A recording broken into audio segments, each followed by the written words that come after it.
Howdy, how y'all doing? I bet you've been wondering where I've been. I mean, with all the exciting stuff, what's been happening here since January 20th? Where's the cowboy economist to offer us insight and inspiration? Well, to be honest with you, I haven't known where to start. I've actually written several scripts, focusing on the latest level of greatness this country has achieved. The problem is that as soon as I get one written, another really great thing happens.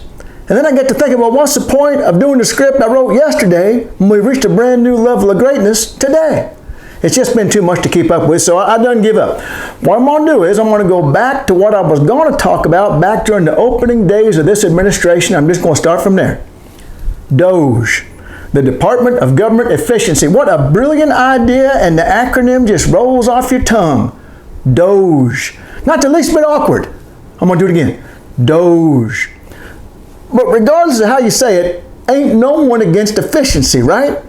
And let's see what they've accomplished so far. Turns out you can go to a web page, doge.gov/savings, and they're going to give you some examples of some places that they've already saved us a bunch of money by eliminating programs. For example, they saved us $3.7 billion by canceling a program with Walgreens Pharmacy that they called ICAT, or Increasing Community Access to Testing, Treatment, and Response. Now, what was that, you may ask? Well, you used to be able to go and read about it on the Center for Disease Control's webpage.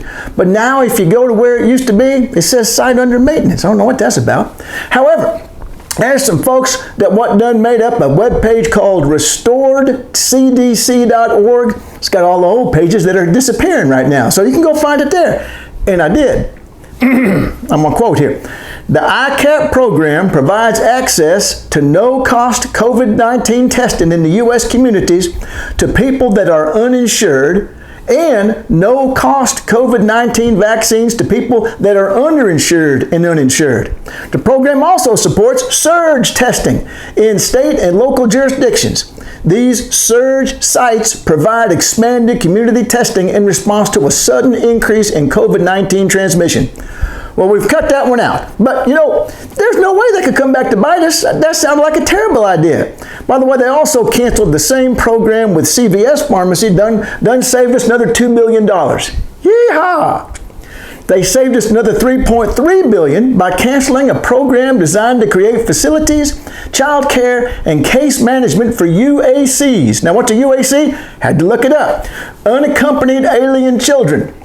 And I found out how they define that too. It says, unaccompanied alien children are children under 18 who are in the United States without a parent or legal guardian and who have no lawful immigration status.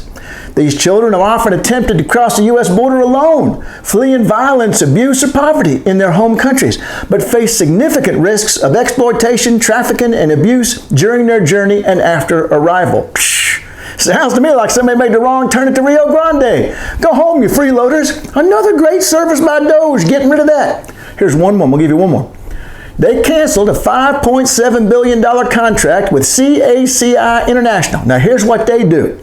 They provide services such as cybersecurity, background investigations, financial management, and systems integration to the Department of Defense and other federal agencies to support national security missions and government transformation. Why would we need any of that? Everybody loves the United States of America. The whole world wishes there was the United States of America. Do we even need a Department of Defense? A Department of War anymore? Fantastic. Well, enough about the fine work done by the people at Doge. Let's think about why they did it.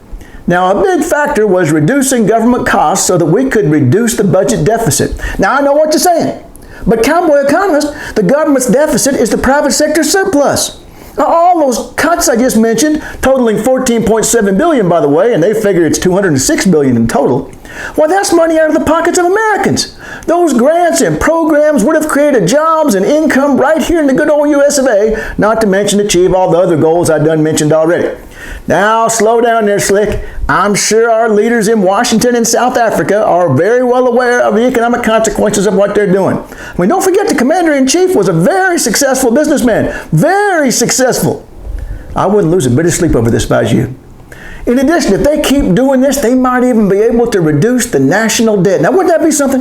If they were able to destroy some of the assets being held by the private sector as savings, why, it would be just like them final years of the Clinton administration when private sector debt skyrocketed because we tried to reduce government spending. Happy days.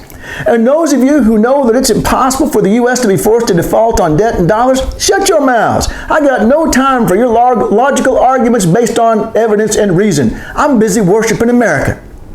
Well, those are just a few of the thoughts I've got on Doge and the great work they're doing. I have a lot more to say. There's just so much that's great right now. So stay tuned for upcoming videos. I'm going to be covering a number of exciting topics now that I've decided to just go back to the beginnings.